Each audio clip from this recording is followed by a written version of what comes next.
Buenas tardes, bienvenida. Vamos entonces a hablar un poco de lo que es la microbiología en términos generales y también pues vamos a hablar un poco de la microbiología de alimentos, que es el tema que nos compete el día de hoy. Muy bien, entonces voy a recordarles algo que vimos en la clase pasada y era el tema de las BPM. Cuando hablábamos de BPM hablábamos de buenas prácticas de manufactura y habíamos dicho que hacía referencia a dos aspectos fundamentales que hay dentro de la manipulación de alimentos. El primero de ellos es las prácticas higiénicas que debe tener el personal manipulador de alimentos. ¿A qué me refiero con esto? Entonces, el uso de los implementos que los vimos, el gorro, el tapabocas, los guantes, el uniforme, las prácticas higiénicas que que tiene que tener.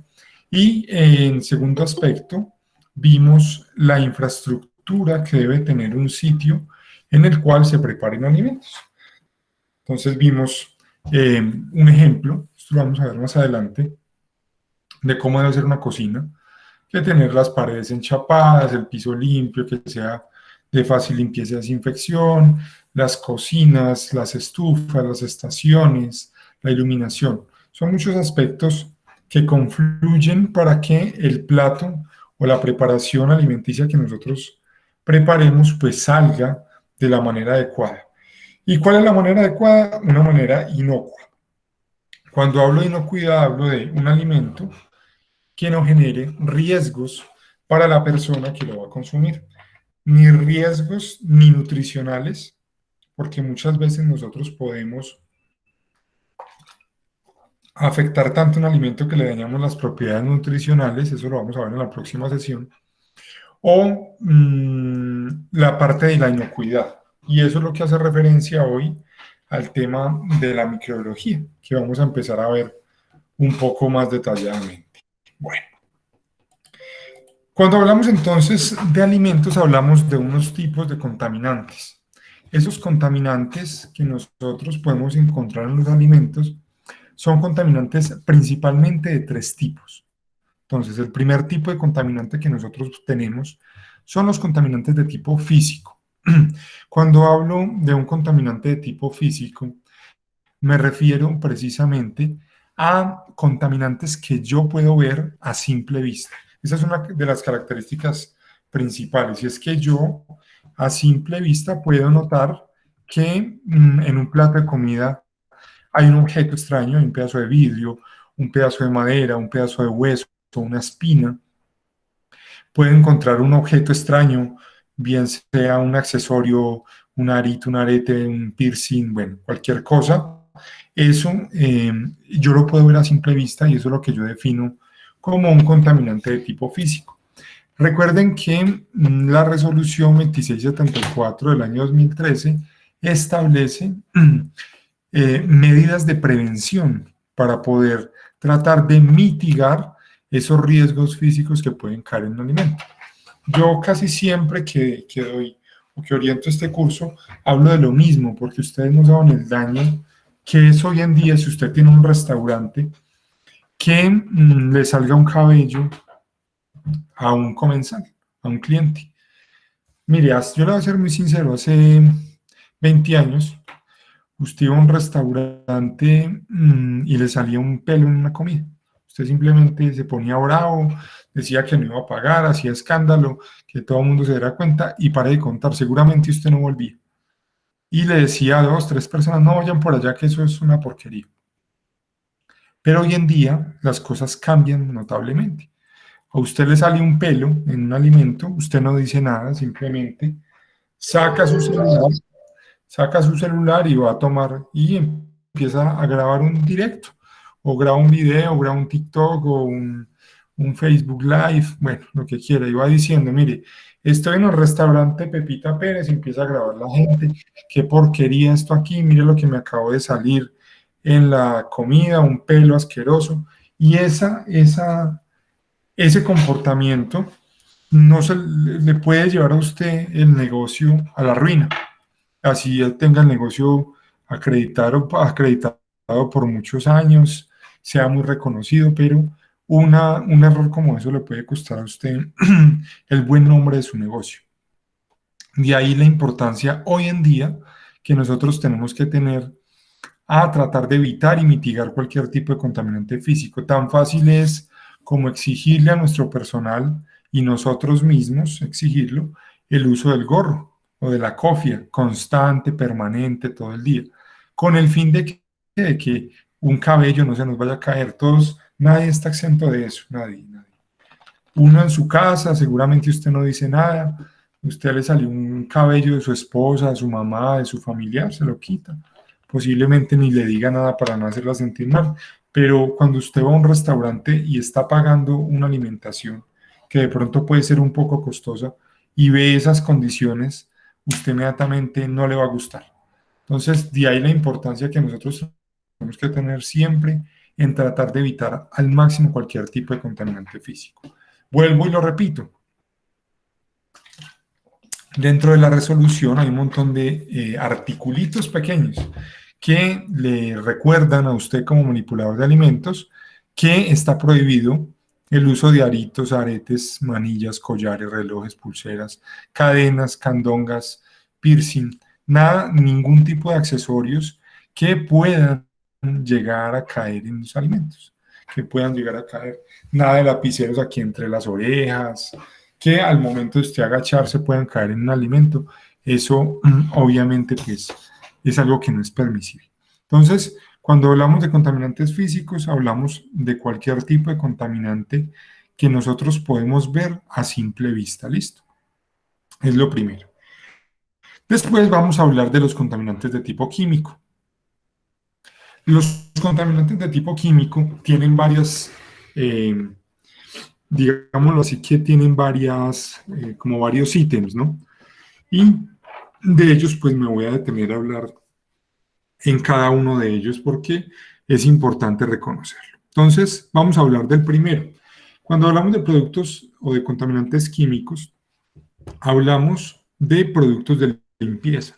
Este es el factor de contaminación más común que nosotros encontramos a la hora de nosotros estar presentes en la cocina. Cuando encontramos productos de limpieza, cuando mezclamos en sitios que no son adecuados. Me explico. Yo no puedo dejar el cloro, no puedo dejar el limpiapisos, el fabuloso, en el mismo sitio donde guardo, por ejemplo, algo de la alacena, las pastas, el arroz, ¿cierto? Tienen que ir en zonas completamente distintas. ¿Por qué? Porque los alimentos tienen una capacidad o más bien una propiedad que se llama la higroscopicidad. Y la higroscopicidad es la capacidad que tienen muchos alimentos de captar olores y sabores del ambiente. Por eso, cuando ustedes van a un supermercado, ustedes casi siempre van a encontrar la fila donde está el Sampic, el Fabuloso, el limpiapisos, el límpido, bueno, todos estos productos de limpieza, está muy alejada de donde se sitúan los productos como son las galletas, las harinas, los productos de panadería, porque esos productos que tienen harina son muy propensos a ganar esos olores. Entonces, obviamente tienen que estar siempre alejados. En nuestra casa tiene que pasar lo mismo. Lo que dice la resolución es que nosotros debemos tener esos sitios donde vamos a guardar esos alimentos o esos productos de limpieza y desinfección en sitios, ojalá bajo llave. ¿Por qué bajo llave? Por el tema de seguridad, ¿cierto? Hay personas, niños pequeños en nuestra casa o encontramos adultos mayores que por un error se pueden consumir algún tipo de agente de limpieza que puede llevarlos incluso a la muerte. Lo mismo una intoxicación en un niño. Yo no sé, es muy común, pero yo escucho muchísimo en la costa atlántica, sobre todo, mamás que les da por empacar, no sé, en una botella de estas de agua, les da por empacar gasolina. Y eh, el niño va y se la toma pensando que es agua o que es algún refresco y incluso puede llegar a perder la vida. Yo no le voy a mentir, es que nosotros como colombianos somos felices reutilizando todo lo reutilizamos, absolutamente todo, pero cuando vayamos a reutilizar algo, lo que nosotros siempre debemos tener en cuenta es rotular los frascos que nosotros estamos reutilizando. Un ejemplo, si yo voy a empacar aquí, por ejemplo, que no lo debería hacer, ¿no? Voy a empacar aquí cloro, va a decir cualquier cosa, hipoclorito de sodio, pues debo ponerle alguna marca, alguna etiqueta con marcador que diga cloro, peligro, no tomar, esto no es agua. ¿Por qué? Porque esto puede llevar a que alguna persona incauta, que no sepa, que no lea bien, un adulto mayor, algún niño, se vaya a tomar un poco de cloro. Entonces, esto no es un misterio ni es algo que realmente pasa, se ha visto muchísimo. Y por eso nosotros debemos tener siempre esas condiciones adecuadas para poder almacenar esos productos de limpieza y desinfección. En el caso de no tener uno un sitio con llave por allá escondidito, pues lo puede tener en una vasijita con tapa. Ahí puede tener todos los productos de limpieza y desinfección, el jabón en polvo, el limpiapisos, el limpiavidrios, el limpiaventanas, el quitaóxido, el quitagrasa, bueno, todo lo que ya nos venden hoy en día, que es un montón de productos agresivos, que pues de pronto no tampoco mejora mucho la función ambiental que nosotros estamos haciendo del desempeño ambiental. Sin embargo, todos esos productos siempre deben ir entonces rotulados y deben ir en un sitio que esté alejado del acceso a personas que incautamente puedan llegarlo a consumir. Entonces, cuando hablamos de contaminantes químicos, el primer aspecto es productos o agentes de limpieza y desinfección, de los cuales debemos tener unas condiciones establecidas para poderlos almacenar. Ahora bien, muchas veces no solo es el almacenamiento, sino el uso que le damos a esos productos. Entonces, muchas veces utilizamos los productos de limpieza y desinfección sin las dosificaciones adecuadas y nos extralimitamos en las cantidades que utilizamos en la preparación de los productos. Me explico. Voy a hacer la desinfección de lechugas. Entonces, voy a coger, eso lo vamos a aprender a hacer en nuestras últimas sesiones. Cojo una vasijita, echo agua y voy a aplicar un poquitico de cloro, pero entonces como yo no lo mido, sino que lo echo al ojo, entonces cojo al ojo y le echo un chorrito de cloro y no sé cuánto le eché. Entonces, en ese momento, si le eché mucho, le eché más de lo que requería el alimento para desinfectarlo, seguramente lo puede llegar a contaminar. Así puede pasar con cualquier cosa, una superficie, una cuchara, un mesón, un utensilio, un equipo. Cuando yo no utilizo las dosificaciones adecuadas, puedo llegar a contaminar los alimentos que estén en contacto con él. Y no solo eso, también podemos atentar muchas veces contra nuestra vida. Hay personas que me dicen, profe, a mí el cloro me hace un mal horrible, me hace muchísimo daño, y es porque se meten a la ducha, se encierran allá, cierran la puerta, cogen al jabón en polvo un montón y le echan cloro vivo. Entonces, claro, eso empieza a generar unos gases, esos gases irritan las mucosas pulmonares y pueden generar un edema. ¿Qué es un edema? Se le llena de agua a los pulmoncitos y usted puede dejar de respirar fácilmente. Entonces, personas que por el uso inadecuado de los productos, agentes químicos o agentes de limpieza, pueden llegar a tener complicaciones en su salud, sea agudas o crónicas. Bueno, segundo aspecto. Entonces vamos a hablar de los contaminantes químicos basados en algo que nosotros ahorita debemos entrar a reconsiderar, que es la agricultura orgánica. Entonces voy a hablar un poco de esto porque es importante que nosotros reconozcamos que es un aspecto trascendental hoy en día para poder generar unos hábitos buenos en la alimentación. La agricultura orgánica versus la agricultura convencional, ¿no? Son convencional y la orgánica. Voy a explicar de manera muy general cada uno. Posiblemente aquí hayan personas del campo que tengan mucha más experiencia que yo, ¿cierto? Seguramente. Pero yo se los voy a tratar de explicar de una manera muy sencilla. Cuando hablamos de la agricultura convencional, estamos hablando de la agricultura que la gente normalmente usa para poder sembrar cualquier tipo de cultivo. ¿En qué consiste esa agricultura? Esa agricultura es una agricultura que está basada en la utilización de agroquímicos.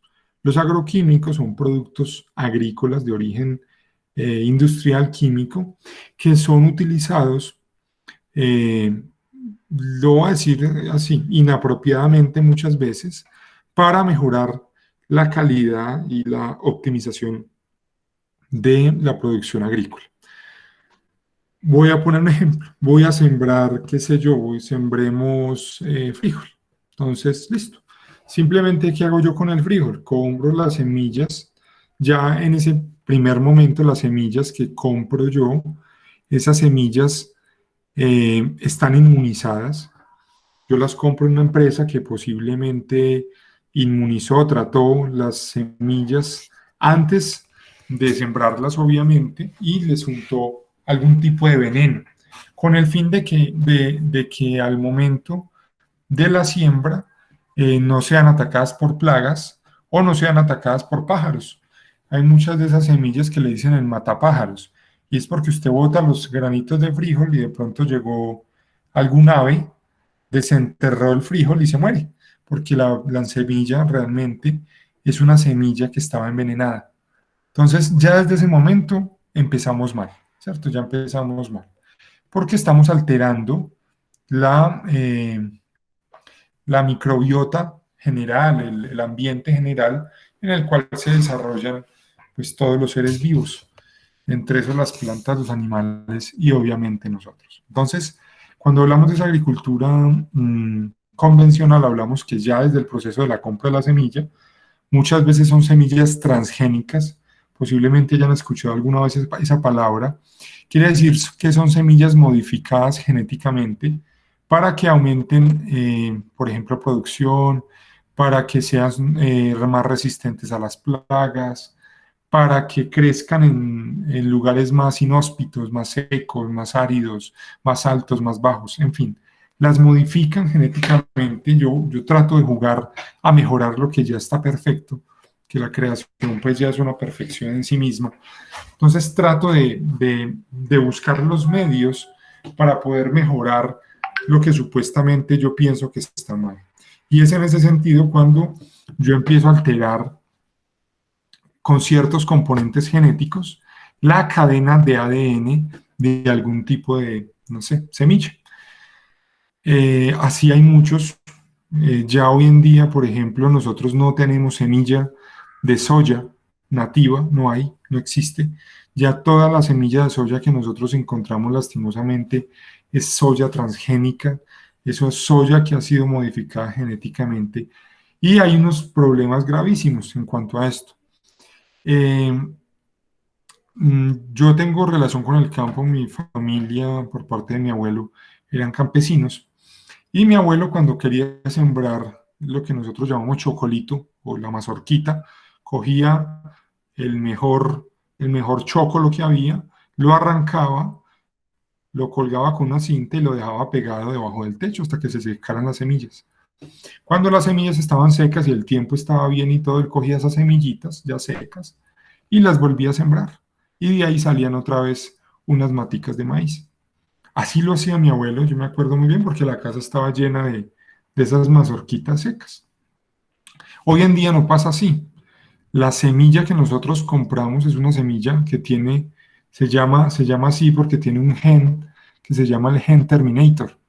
Ese gen terminator es un gen que permite que la semilla no se replique. O sea, si yo trato de sembrar una semilla transgénica que saco de otro maíz, seguramente no me va a salir nada, es una semilla estéril. O sea, ya en su nombre propio, semilla, ya es estéril, ¿cierto? Entonces, eso es otro ejemplo de la maldad que hemos encontrado en ese tipo de modificaciones genéticas. Ya son semillas estériles. Entonces yo puedo sacar maíz de ahí, de la semilla que me venden a mí, pero yo no puedo de ese maicito secarlo y sacar más semillas, porque esa semilla es estéril. Y si lo logro hacer, estoy violando los derechos de autor del material genético. Y eso me puede llevar incluso a la cárcel. Entonces, estamos ya en un grado de injusticia tremendo, ¿no? Voy a continuar, listo, ya cojo el frijolito, ya les todo lo que les comenté, y inmediatamente yo veo que ese frijol empieza a ser atacado por un cucarroncito. Entonces, inmediatamente yo lo que hago es empezar a aplicar plaguicidas. Y entonces ese plaguicida es otro agroquímico que me vende una empresa de estas. Voy y lo aplico para matar esos cucarroncitos.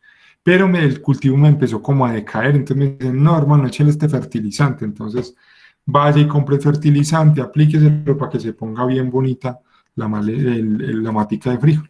Pero ¿cómo le parece que ya tengo, son varios, estoy solo y no tengo quien me ayude a deshiervar? Entonces me dijeron, no, tranquilo, bien puede aplique este glifosato, esto le ayuda a secar la maleza para que no le toque pagar jornaleros, y usted coge y aplica eso. Entonces cuando empezamos a mirar nosotros, esta semillita de frijol que nosotros nos vamos a comer tiene una cantidad de químicos y una cantidad de sustancias externas a la vida, sustancias que no van con nuestra salud ni con nuestro cuerpo para poder garantizar unos estándares de calidad. Entonces, claro que sea un grano de frijol muy bonito, gigante, Profe, yo no carnoso. escucho nada. Es la única, porque ¿quién más no me escucha? ¿Me están escuchando bien? Yo lo escucho perfectamente. Listo, ¿no? Entonces es tu Perfectamente, problema. profesor. Se Listo. oye perfectamente, profe. Muchas gracias por la retroalimentación. Bueno, entonces miramos eso, que ya a la hora de nosotros comernos unos frijolitos, un plato de frijoles, estamos viendo que hay un montón de químicos ahí y es a eso a lo que nosotros vamos con la agricultura orgánica. Lo que les acabo de explicar es la agricultura convencional, ¿cierto? Cómo lo estamos haciendo hoy en día, que pues, valga la claridad, hace 40 años no se hacía así. Nuestros campesinos tenían semillas nativas, cultivaban como han cultivado toda la vida, pero nosotros como clientes éramos menos exigentes.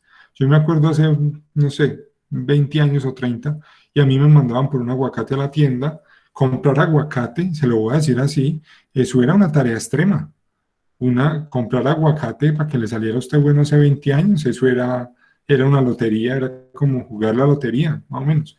Usted llegaba, le encontraba el negrito, que no estuviera paludito, que tal cosa. Hoy en día no es así. Casi que todos los aguacates son bonitos y todos son brillantes y todos son carnosos y todos son jugosos. ¿Por qué? Porque esta agricultura convencional ha permitido que la aplicación de esos fertilizantes agroquímicos y todo eso pues modifique las semillas de aguacate. Hace 30 años, con toda seguridad se lo digo, comprar aguacate usted tenía que saber, usted no podía ir a comprar aguacate si no sabía. Pero ya hoy en día no pasa eso, todos los aguacates son bonitos, todos son bonitos. Entonces, obviamente eso cambia mucho la cultura de nosotros. Entonces, obviamente usted hoy en día, si usted ve un aguacatico con un huequito, con el negrito en la punta, usted ya no lo compra, usted le hace el feo. Así sea un aguacate que sea orgánico. Entonces, cuando hablamos de la agricultura orgánica, hablamos de una manera distinta de volver a producir alimentos, de una manera más limpia, de una manera más amigable con el medio ambiente, más amigable con nuestro cuerpo. ¿Y a qué nos referimos con eso? Debo poner un ejemplo. Hay un ingenio en el Valle del Cauca. Nada, profe. Pero es tu equipo porque todo el mundo me está escuchando bien. Puedes salir y volver a entrar, listo. Es más, te voy a hacer el favor y te voy a sacar a ver si vuelves a entrar. Bueno. Listo, entonces, ¿qué pasa con esto? Cuando nosotros hablamos, bueno, es un ejemplo nomás, en los ingenios del Valle, si alguien ha ido al Valle del Cauca alguna vez, son infinidad de unos cañaduzales, o sea, cultivos de caña gigantescos, que tenían que ser fertilizados con avioneta, o sea, para poder echarles plaguicidas y fertilizantes y todo esto, se precisaba de una avioneta porque eran campos extremadamente grandes. A esta caña la atacaba un cucarrón, y ese cucarrón, un coleóptero, dañaba el tallo y dañaba la mata de caña. Listo. ¿Qué hacían? Pues aplicar venenos, punto. Era lo que hacían con las avionetas. Hicieron un control orgánico. ¿Cómo es el control orgánico? Se consiguieron unas avispas grandecitas, y las avispas pusieron las colonias dentro de unos maticas de caña dentro del mismo cultivo. ¿Qué hacía la avispa? La avispa coge, coloniza ese cucarroncito y le pone los huevos dentro. Entonces, de esa manera, cuando los huevitos de la larva de la avispa crecen, mata ese cucarrón, y el cucarrón no ataca entonces la mata de caña. Y eso es un control biológico. ¿A quién le hizo daño? A nadie. Un ejemplo: usted va a sembrar lechuga, y la lechuga es muy susceptible a una cosita que se llama la mariposilla blanca, que es una polillita blanca pequeña que se come el tallo y las hojas. ¿Usted qué puede utilizar? Entonces, maticas de ají para poder ahuyentar eso. Entonces, citronela, ají pajarito, y eso ayuda a controlar, no lo va a quitar del todo, a controlar esa plaga.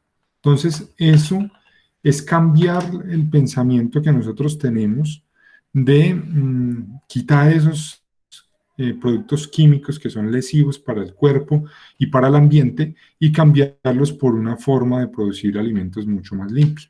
A eso nos referimos nosotros con la agricultura orgánica, y por eso es bastante importante que lo mencionemos. Tercer aspecto: exceso de conservantes. Cuando hablamos de los conservantes, hablamos de productos, bueno, no solo conservantes, voy a hablar en términos generales de aditivos químicos. Cuando hablamos de aditivos químicos, hablamos de aditivos que son agregados intencionalmente a los alimentos para mejorar algunas propiedades. Voy a poner, no sé, un ejemplo. Tengo un problema con un jugo, el jugo se me está dañando muy rápido, y yo le digo, me dijeron, no, échale una cucharadita de ácido sórbico, que con eso tiene. Entonces, yo voy y compro a la tienda de químicos el ácido sórbico y se lo echo indiscriminadamente. Y veo que sí mejoró, que ya el jugo me dura más días, por ejemplo. Y así pasa con muchos productos, en especial con los productos cárnicos. Los productos cárnicos se les adiciona algo que se llama la sal nitral.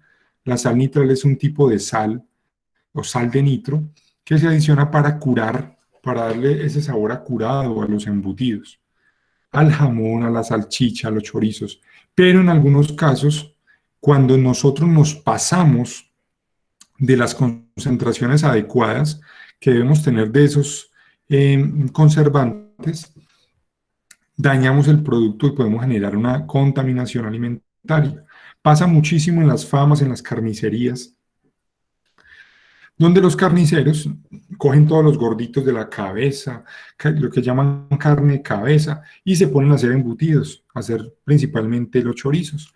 Entonces cogen sal a la loca, sal nitral, sal normal, se la echan, la mezclan, la embuten y salen para la venta.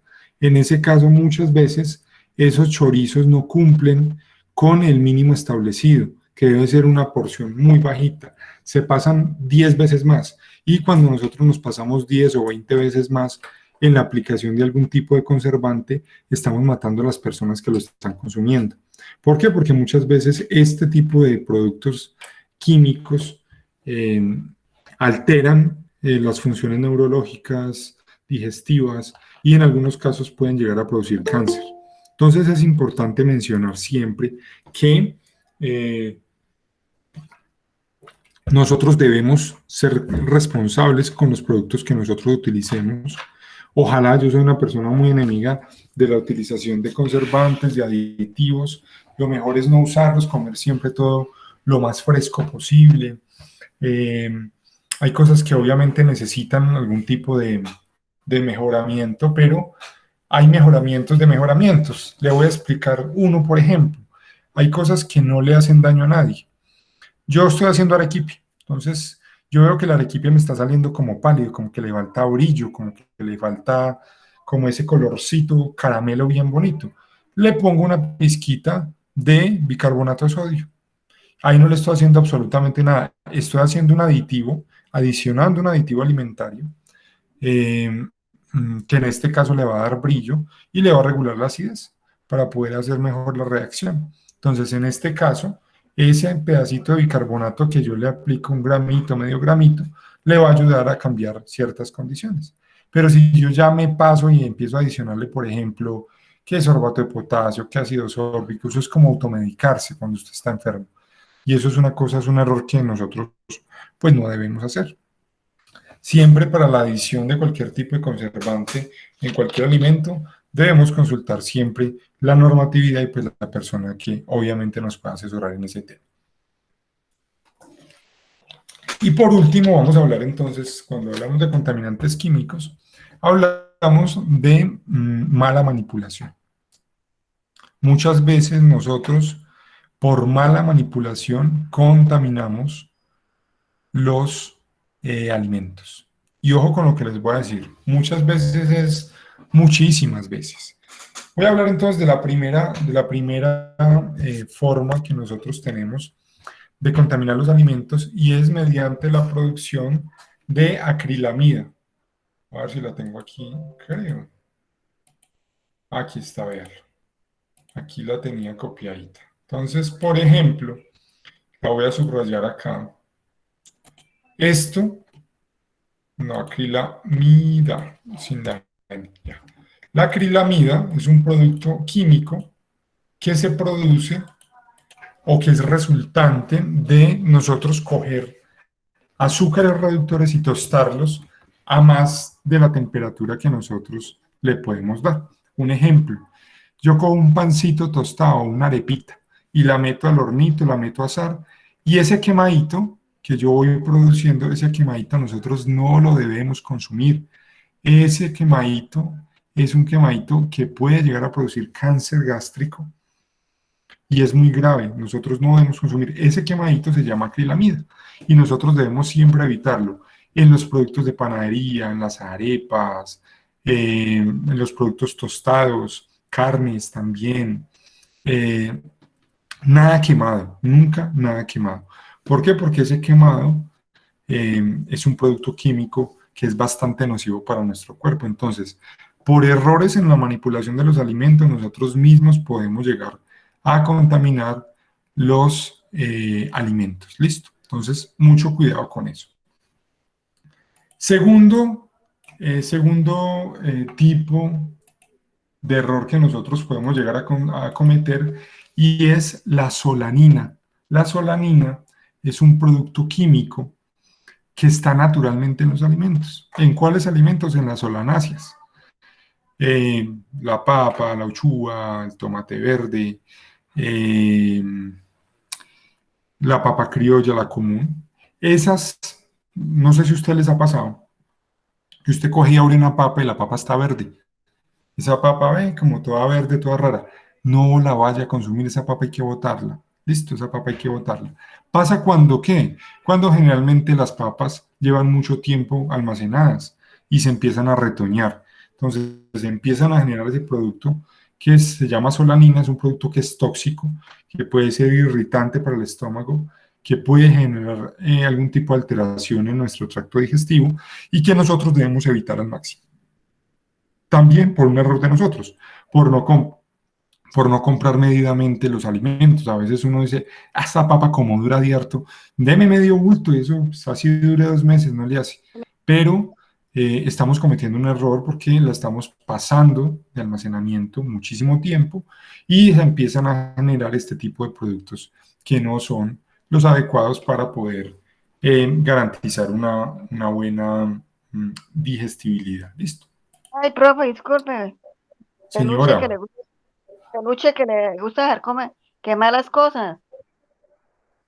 Y no, eso no se debía hacer, nada de dejar quemar nada. Es que el tostadito, que el quemadito, estamos atentando contra nuestra salud. La acrilamida está presente siempre ahí y no debemos dejar quemar ningún alimento nunca. ¿Listo? Bueno, y vamos a hablar por último de esta palabrita. que se llama el BPA. Esto es muy común ahorita, hace unos años entró en furor, y es las botellas plásticas que nosotros consumimos, o más bien donde almacenamos, no, las botellas no las consumimos lo que hay adentro, ¿no? Las botellas en las cuales almacenamos los alimentos no están cumpliendo con las condiciones que digan libres de bisfenol A. El bisfenol A es un producto químico derivado del petróleo y lastimosamente cuando nosotros, perdóname la expresión, pero a veces somos tacañitos y compramos esas botellitas. A todos nos gusta que llevar el agüita, que para el trabajo, o en fin, o cargar agua para salir a caminar, en fin. Y muchas veces nosotros nos vamos y compramos allá en esos agaches de 2.000 pesos una botella. Entonces, botella de plástico muy bonita, 2.000 pesos. Y esas botellas no son botellas libres de BPA. El BPA es un compuesto químico que está presente en el plástico, porque es un derivado del petróleo, y ese derivado del petróleo pasa al agua que nosotros nos tomamos, y si la botella no está libre de BPA, lo que yo hago cuando estoy tomando es consumir ese compuesto. Entonces, por eso siempre que nosotros tengamos una botellita, así sea que tengamos solo una, hagámosle la inversión, vale 15.000 pesitos, 20.000 pesitos una botellita, que en su leyenda diga libre de BPA, o BPA free, también es otra forma de expresarlo, libre de BPA o BPA free, o sea, que BPA free, quiere decir que no está o que no tiene trazas de bisfenol A, que es un producto que no es el adecuado para almacenar productos. ¿De dónde viene ese producto? De la China. Son productos chinos que los hacen a volumen y eso sin importarle quién, pero que sea barato.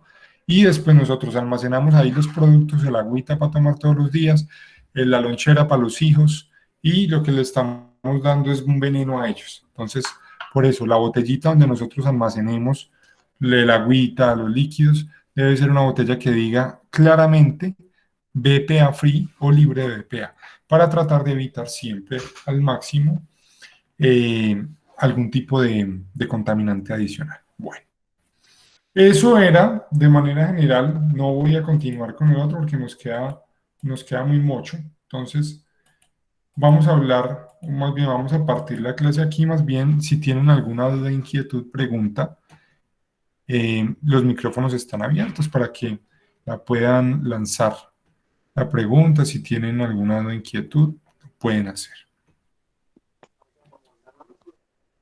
Pro, o sea que las botellitas, las que venden de 500 pesos, de 1.000 pesos, son malucas, las de 5.000azos. Sí, la verdad es que lo que hay que tratar siempre es de que si usted va a tener una botellita para cargar su agüita y que es la suya, siempre hágale la inversión, 15.000 pesitos, 20.000 vale, no sé, en un Éxito, en un Toto, ¿cierto? En algún lugar de estos, y que le diga ahí BPA free o libre de BPA, y usted ya entiende qué significa eso. Es que no tiene esa partícula que es derivada de petróleo, que usted se la toma cada vez que le adiciona agua. Entonces, de esa manera usted coge, lava su botellita bien, la desinfecta y vuelve y adiciona su agüita ahí, y es una persona, pues, obviamente mucho más ecológica. Profe, tengo otra duda. ¿Y los Sí, platos, señora. los platos estos plásticos que venden?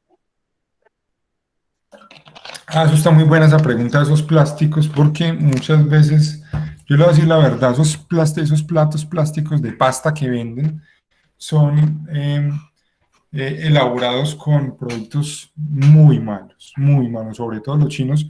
Hay unos platos que son blancos, que son como pintados, ¿cierto? Baratos, a 500 pesos, a 1.000 pesos, y nosotros nos acostumbramos a comer ahí. Y esos platos no son los adecuados, porque igualmente, dígame usted un plástico de 500, un plato de 500 o de 1.000 pesos, plástico que le dura toda la eternidad a usted, eso es una pasta. Esa pasta también tiene compuestos químicos derivados del petróleo, que no son para nada adecuados. De hecho, Hubo juguetes hace algunos años que crearon de esa pasta y los tuvieron que suspender porque los niños lo primero que hacen es que los juguetes se los meten a la boca. Entonces esos platos tampoco. Así sea que usted tenga un platico nomás, no importa, pero que sea un platico bueno y listo. Ojalá puede ser de vidrio, de cerámica, pero No, pues, tratemos de evitar esos productos plásticos. de melanina sirve, ¿cierto? Sí, la melanina, pero no es lo más adecuado. Eso es de melanina, le digo la verdad, como para guardarla, para poner las maticas ahí encima, para otra cosa, pero para comer regulín y Ay, regulín. ¿Cierto? La melanina no es no es el producto, el mejor producto para eso. y los portas, Bueno, ya eso cambia un poquitico porque esos no son de pasta. Los portas realmente, ojalá uno tuviera la platica y se compra un portica de aluminio, es el mejor de todos, o de acero inoxidable, sería lo ideal. Pero los de plástico en cierta medida pues también pueden funcionar, desde que sea el plástico generalmente con el plástico del porta, que es un plástico más grueso, no hay ningún problema. Pero sí, sobre todo con estas botellas, estas las vuelvo a mostrar, esta botella, a veces nosotros utilizamos, esta sí es susceptible a que tenga BPA, pero los del plástico del otro no hay tanto problema. Lo ideal siempre, metálico es lo ideal, ojalá aluminio, o ojalá, mucho mejor, acero inoxidable, ¿no? O si usted ya pues tiene una capacidad económica desbordante, ya venden unos de titanio y todo, que un juego de baterías me aterró esta semana que me lo ofrecieron como 2 millones de pesos, como 4 ollitas pues, y yo dije, no, que porque era acero quirúrgico y que no sé qué. Bueno, hasta allá pues tampoco, pero el acero inoxidable es bueno, el vidrio es bueno, eh, el aluminio es bueno, entonces en ese caso pues tampoco tenemos que llegar a exagerar. Francis, adelante. Profe, el aluminio, Profe, es que usted no me ha agregado a su cuenta. A ¿Cómo que su, no le agrego la cuenta? no, o sea, usted no me ha agregado a su grupo. Porque yo Entonces usted cambié cómo... de Francis Ah, porque yo tenía peluchito. ¿Se recuerda? ya, entonces Entonces, déjame ya, ¿qué hacemos? Espérate un segundo a ver qué me invento. En profesor, el grupo, sí, sí te escucho. profesor, otra cosita, ahí cuando estamos hablando de los recipientes en aluminio, yo creo que tampoco es recomendable porque el aluminio normalmente pues cede, oxida o algo, o sea, ahí lo recomendable ya sería o el plato de porcelana o de vidrio o en acero, pero aluminio yo tampoco lo veo como muy confiable. Bueno, el aluminio tiene una ventaja y una desventaja. El aluminio tiene algo y es que el aluminio no se oxida. El aluminio se anodiza, ¿cierto? El aluminio no bota óxido. Nosotros somos los que le botamos el óxido del aluminio. ¿Cuándo? El aluminio no se debe raspar. Es porque muchas veces nosotros no lo sabemos manejar. Cogemos una olla de aluminio y nos vamos con la esponja de alambre y empezamos a rasparla. Eso no se debía hacer. ¿Por qué? Porque el aluminio es un metal mucho más dúctil. Él mismo, él no se oxida, él es todo tiernecito, él casi no me toquen, pues, por decirlo así. Entonces, si nosotros vamos a rasparlo con una esponja, lo que hacemos es exponer. Él ya tiene un recubrimiento natural, el aluminio, y lo empezamos a exponer y al exponerlo, lo que empieza a hacer es que el oxígeno empieza a hacer como una especie de óxido, como una mancha amarilla, va quedando sobre eso, que obviamente no es para nada adecuada. Entonces, con el aluminio nosotros lo podemos trabajar muy bien, siempre y cuando no lo estemos raspando. Listo, que no lo estemos raspando con una esponja ni nada por el estilo. Entonces, yo, por ejemplo, tengo una botellita, como la tengo acá, y es de aluminio por dentro, pero yo no le meto ni esponja ni nada, y siempre me gusta muchísimo es porque la puedo desinfectar con agüita caliente. Entonces yo cojo y le echo agua caliente, bien caliente, y queda el tarrito desinfectado. Entonces es de aluminio, pero yo nunca le meto esponjas ni la rayo, porque al rayarla ahí ya las puedo exponer a que se empiece a oxidar. Listo, entonces del aluminio es el manejo, pero claro, si usted tiene las otras opciones, bienvenidas sean todas. Francis, necesito un favor. ¿Cuál es tu teléfono? Escríbemelo en el chat, porfa. Sí. ¿Me escuchaste, Francis? Vitriago. Espera que- Ya lo oí, ya lo oí. Listo, me escribes tu número de WhatsApp, porfa, en el grupo, en el chat de aquí o me lo das si quieres, si lo tienes ahí, me lo das. Sí, sí, anótelo. Sí, dámelo, porfa. 320 Sí, 450 4141. listo, vale. Ya te agrego entonces. Bueno, entonces, Gracias. si no hay más preguntas, dudas, inquietudes, nos veríamos el día jueves. Instructor, una Nuevamente. pregunta. ¿Y el Claro que sí, icopor? adelante. ¿Y el El icopor? icopor. No, icopor no utilicemos. El icopor es muy malo, eh, sobre todo por el tema ambiental. El icopor no se puede reciclar siquiera. Es basura, basura, basura. Es muy malo. Ojalá nosotros no usemos icopor. A mí me duele mucho la utilización de icopor porque recuperarlo es muy difícil. No se puede, lastimosamente no se puede, y nosotros somos felices empacando todo en icopor, que porque dura mala temperatura, sí, es cierto, pero ambientalmente estamos acabando, destruyendo el medio ambiente con el icopor. Sin embargo, no hay problema como tal entre el paso, ¿no? Que haya material que pase, no lo hay, pero ojalá no lo usemos por ese tema, sobre todo el tema ambiental, ¿no?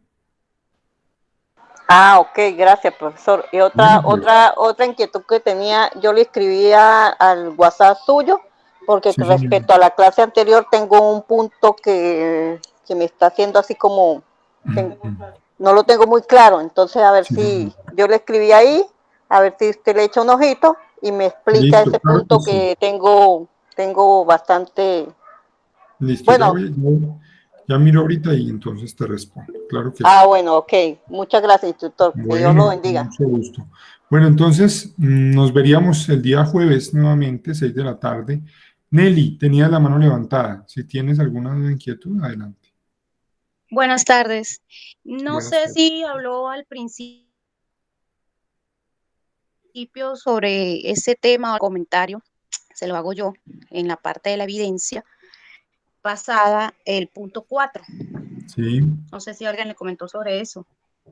No, ¿qué decía? No me acuerdo bien. Creo, ese es el Decía punto que yo le estoy diciendo, Ah, bueno, instructor. de una Ese es el vez punto. Sí, también yo lo respondámosle. decían, tengo mismo. ¿Qué pasó?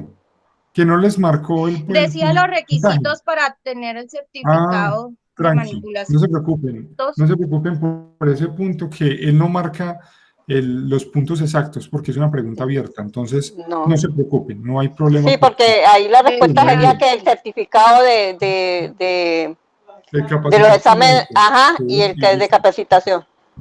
Tranquilo, capacitación y está bien, médico. está bien. Ujú. Entonces no lo No hay problema, marcamos. no se No, pues preocupen por eso. Ah, ok, no lo marcamos entonces. Ok, gracias, profe. yo marqué 1X, yo Tranquilo. marqué uno Sí, no hay x problema, y... no, con eso no tienen problema, no Ah, hay lío bueno, con eso. perfecto, perfecto. Listo.